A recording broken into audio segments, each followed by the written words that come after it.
ધાતુઓના ભૌતિક ગુણધર્મો પર આ છે એક સંક્ષિપ્ત માહિતી.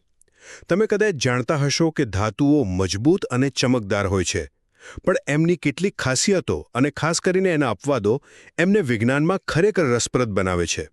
તો ચાલો પહેલો મુદ્દો જોઈએ, એવા ગુણધર્મો જે આપણે બધા ઓળખીએ છીએ. જુઓ, શુદ્ધ અવસ્થામાં એમની સપાટી એકદમ ચમકદાર હોય છે, જેને આપણે ધાત્વિક ચમક કહીએ છીએ. સામાન્ય રીતે એ સખત હોય છે, પણ અહીં જ એક મજેદાર અપવાદ છે. સોડિયમ અને પોટેશિયમ જેવી ધાતુઓ એટલી નરમ હોય છે કે તમે એને ચપ્પુથી પણ કાપી શકો છો. અને મોટાભાગની ધાતુઓ ઓરડાના તાપમાને ઘન સ્વરૂપમાં હોય છે, પણ પારો એટલે કે મર્ક્યુરી એ પ્રવાહી છે.